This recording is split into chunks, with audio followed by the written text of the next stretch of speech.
Hai guys, episode 10 anime Kaiju nomor 8 sudah rilis nih tadi malam. Baru pembukaan aja udah bikin tegang. Nah langsung saja nggak perlu lama-lama lagi, kita breakdown anime Kaiju nomor 8 episode 10. Let's go! Scene dibuka dengan acara pernikahan anak salah satu teman dari tempat kerja Kafka di unit pembersihan bangkai kaiju. Kafka saat itu tidak hadir ke acara tersebut meski sudah diundang.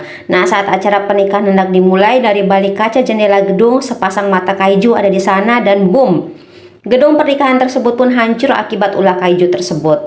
Sementara itu di pusat kontrol pasukan anti kaiju, mereka mendapat sebuah laporan mengenai kemunculan kaiju. Belum sempat mengolah informasi tersebut dari layar raksasa di depan mereka, langsung menunjukkan sejumlah titik yang menunjukkan kalau kaiju-kaiju tersebut langsung muncul secara bersamaan di Tokyo. Nah, suasana pun langsung berubah menjadi panik pastinya.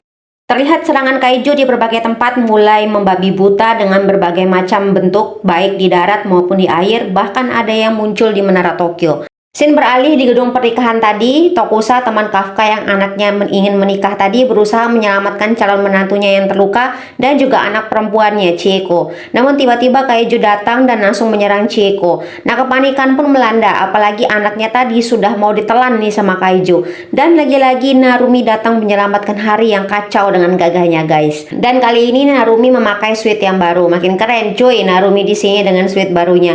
Narumi pun memimpin para pasukan divisi 1 dan juga divisi 3 untuk menghadapi kaiju yang tidak ada habisnya. Sementara itu di pusat kontrol, ternyata seluruh anggota pasukan pertahanan anti kaiju sudah diberikan seragam tempur jenis baru yang tentu saja akan menambah daya tempur mereka. Sementara Narumi dengan baju tempur nomor satunya kelihatan makin kuat dengan sekali serangnya pada kaiju. Narumi menanyakan pada wakil kaptennya mengenai kondisi terkini. Hasegawa pun menyampaikan bahwa divisi 1 dan divisi 3 sudah dikerahkan ke seluruh Tokyo dan evakuasi warga berjalan dengan lancar. Namun kabar buruknya, permintaan bantuan dari divisi lain sepertinya tidak dapat dipenuhi karena kaiju juga ternyata sudah menyebar di seluruh Jepang. Kemudian beralih di prefektur Hyogo, Himeji, kita melihat Kapten Divisi 6, Soichiro Hoshina. Yap, sesuai nama belakangnya, ia adalah kakak dari wakil Kapten Divisi 3, Soshiro Hoshina. Divisi mereka pun sangat sibuk menghadapi kaiju sekaligus menjaga kuil Himeji yang baru saja diperbaiki. Pokoknya semua divisi itu sibuk dengan serangan kaiju di daerah masing-masing, jadi nggak bisa saling bantu.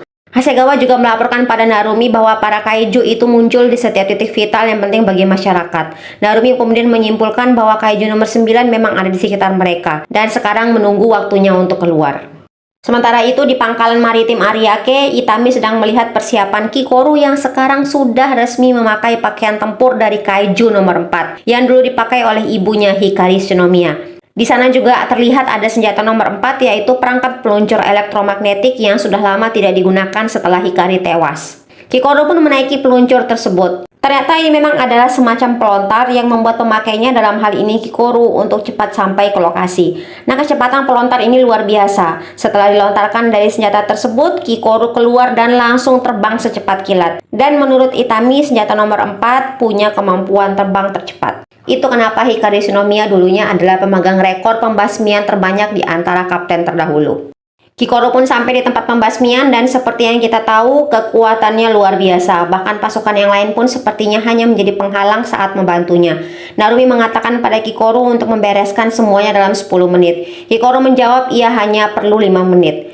Kekuatan Kikoru itu udah setara dengan kapten, guys. Nah, Itami yang melihat Kikoru pun mengakui bahwa Kikoru mewarisi kekuatan dari ayahnya dan juga pergerakan yang cepat dari ibunya. Sungguh kombinasi yang sempurna dari keluarga Shinomiya. Dan dalam waktu singkat, Kikoru sudah menghabisi 3 target yang besar. Beralih ke daerah Chofu, divisi 3 rupanya yang mengambil alih dan juga yang punya urusan di sana. Nah, setelah kita melihat Kikoru yang dengan kerennya sudah menggunakan pakaian tempur nomor 4, kali ini giliran kita melihat Soshiro Hoshina yang sudah terlihat sudah menyatu dengan nomor 10. Dikala semua pakaian tempur kalau digunakan harus mengalahkan terlebih dahulu kaiju tersebut, nah kaiju nomor 10 ini dengan senang hati memberikan kekuatannya agar diberikan kepada Hoshina. Namun itu berarti nomor 10 masih dalam keadaan sadar. Jadi Hoshina dan juga nomor 10 sama-sama berbagi kekuatan juga kesadaran. Interaksi Hoshina dan juga nomor 10 ini agak-agak lucu, guys. Mereka tuh sering banget kayak suka berdebat gitu loh. Nomor 10 mengatakan pada Hoshina kalau ia ingin mengamuk, namun Hoshina melarangnya dan mengatakan bahwa Hoshina lah yang akan memegang kendali. Seperti biasa, Hosina itu kalau muncul komedi dulu guys. Lagi-lagi ngomel kooperatornya, kenapa pakaian tempur ini bisa bicara, bikin sulit dipakai dan berisik. Okonogi menjelaskan lagi kalau ini adalah senjata kaiju pertama yang masih memiliki kesadaran. Makanya kenapa pakaian tempur Hosina ada mata dan juga ada ekor nomor 10.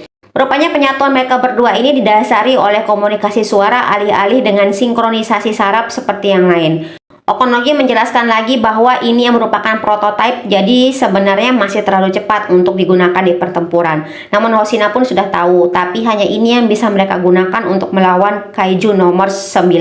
Nomor 10 pun menanggapi dengan bilang dia nggak salah pilih badan. Terjadi perdebatan lagi nih antara nomor 10 dan juga Hosina. Seperti kata Hosina, selama pelatihan mereka belum bisa bersinkronisasi karena nomor 10 ini bergerak seenaknya. Hosina mencoba bernegosiasi dengan nomor 10 untuk nurut nih, karena kalau enggak Hosina akan mati dan nomor 10 akan dibuang. Namun nomor 10 pun menanggapinya dengan lagi-lagi berbuat seenaknya. Hosina yang ada di dalam helikopter yang harusnya keluar dari belakang helikopter malah keluar dari bawah helikopter dong gara-gara ulah nomor 10. Hosina nggak ngomel nih, tapi dalam hati dia kesel banget sama nomor 10 ini. Hosina dan juga nomor 10 pun mendarat di tempat pembasmian yang ada di bandara, dan ya mereka mendarat di tengah-tengah monster kaiju di sekeliling mereka, alias mereka terkepung. Hosina pun bersiap bertarung. Perbedaan paham pun terjadi lagi-lagi antara Hosina dan juga nomor 10. Hosina sih maunya habisi satu persatu dari sebelah kiri, namun nomor 10 maunya ke arah kanan, sehingga lagi-lagi Hosina lah yang kasihan dan keseret. Hosina ngomel dong kalau yang harus dihabisi itu adalah yang lemah dulu, tapi nomor 10 nggak maunya yang lebih kuat dulu. Hosina lagi-lagi mau menyerang dari belakang, tapi dibawa secara langsung ke depan sama nomor 10. Hal ini membuat Hosina tidak siap dan ia pun terpental. Mereka pun kembali terpental. Nah, sementara itu nomor 10 senang mereka terkepung. Ya agak-agak nih nomor 10 nih ya. Pokoknya mereka tuh sama sekali nggak ada kerjasamanya guys. Akhirnya sinkronisasi mental mereka pun turun dari 51% ke 41%. Bahkan ini adalah paling buruk selama mereka latihan. Melihat situasi ini, Okonogi pun menyuruh pada Hosina untuk mundur dan memakai pakaian tempurnya yang biasa saja. Namun Hosina tidak mungkin mundur lagi karena musuh juga cepat. Kekuatan tempur mereka berdua pun akhirnya turun kembali ke 34%. Nah, Hosina lagi-lagi kembali mencoba bernegosiasi dengan nomor 10. Hosina ingin strategi lain, namun nomor 10 lagi-lagi maunya menyerang langsung saja. Nah, pesawat pun jatuh tepat di atas mereka dan membuat ledakan. Namun entah bagaimana Hosina baik-baik saja berkat nomor 10 kali ini. Hosina kini sadar bahwa nomor 10 tahu apa rencananya dengan pesawat tadi dan langsung menghantam pesawat itu, sehingga ia terhindar dari serangan langsung para monster-monster itu. Nomor 10 mengatakan pada Hosina kalau keputusannya lah yang menyelamatkan Hosina, namun Hosina tetap menyalahkan nomor 10 yang nggak mau nurut. Nah, Hosina lalu mengatakan kalau dia salah mengira nomor 10 akan patuh padanya. Hosina terdiam dan heran nih kenapa dia selalu dikelilingi oleh orang keras kepala yang pilih mati ketimbang berubah. Hosina pun jadi ingat nih sama Kafka. Hosina lalu bilang ke nomor 10 kalau ia akan dibuang jika nggak mau nurut terus. Tapi hari ini saja Hosina akan nurut sama rencana nomor 10. Nah, sinkronisasi mental mereka pun dimulai, kekuatan tempur mereka pun meningkat. Kali ini sesuai keinginan nomor 10, Hosina menyerang langsung dari depan. Kekuatan tempur mereka pun mencapai 55%, dan dengan cepat kerjasama Hosina dan juga nomor 10 berjalan dengan sangat lancar. Nomor 10 terus meyakini Hosina kalau mereka harus menghabisi musuh dari depan dan mereka nggak akan kalah. Namun tanpa nomor 10 sadari, justru dialah yang kali ini dikendalikan oleh Hosina. Setelah mereka menghabisi para monster yang ada di dalam, mereka pun langsung keluar ke landasan pacu. Nah, kekuatan tempur keduanya pun sudah ada di 61%. Kali ini nomor 10 lah yang mengikuti Hosina. Nomor 10 pun kagum juga nih dengan kecepatan Hosina. Hosina kali ini diserang dari depan, dan kali ini Hosina menyuruh nomor 10 lah yang harus membereskannya. Dan nomor 10 pun menyerang monster itu dengan ekornya. Kekuatan mereka semakin naik ke 70%. Nah, keduanya masih mengamuk dan menghabisi monster satu persatu sampai terlihatlah bosnya. Hosina mengatakan pada nomor 10 kalau mereka akan langsung serang dari depan. Kali ini Hosina benar-benar menyuruh nomor 10 lah yang mengambil alih kombinasi mereka. Nah, kombinasi Hosina dan juga nomor 10 pun seolah-olah tidak ada celah guys. Dari depan ada senjata Hosina dan dari belakang ada ekor nomor 10. Hosina pun merasa aneh, baru kali ini ada yang membukakan jalan baginya. Biasanya dialah yang membukakan jalan untuk orang. Serangan terakhir Hosina pada bos monster tersebut membuat nomor 10 dejavu dengan serangan Hosina pada pertempuran mereka dulu. Kekuatan penuh yang Hosina keluarkan pun makin membuat nomor 10 senang nih, dan nomor 10 semakin yakin bahwa bertarung dengan Hosina sangatlah menyenangkan. Kerjasama mereka dengan mudah mengalahkan bos kaiju tersebut. Ada hal konyol lagi nih antara mereka berdua. Di saat Hosina menyuruh untuk menghabisi kaiju di luar, nomor 10 malah mau menghabisi para pasukan pertahanan yang lain. Mereka pun kembali berdebat macam kayak anak kecil, dan lagi-lagi yang kasihan adalah Hosina. Mereka berdua pun dapat julukan sebagai duo komedi berarmor. Sementara itu, Konogi kagum nih dengan mereka berdua yang kekuatannya mencapai 77%. Nah, jika bisa mencapai 90%, tentu saja kekuatan mereka akan sangat mengerikan. Mereka sudah berhasil menghabisi para kaiju dan sisanya ada di daerah Oizumi yang diawasi oleh Shinonome dan juga Tachibana. Di sana ada 6 kaiju yang besar-besar, tapi karena kaiju itu muncul di dekat jalur macet, makanya mereka sulit untuk menyerang. Rupanya di sana juga ada Kafka. Ia pun memohon pada Shinonome untuk maju ke depan. Namun Shinonome melarang Kafka karena tujuan mereka menyimpan Kafka adalah untuk menghadapi nomor 9, dan mereka yakin jika Kafka berubah, kaiju nomor 9 pun langsung akan menemukan lokasi Kafka.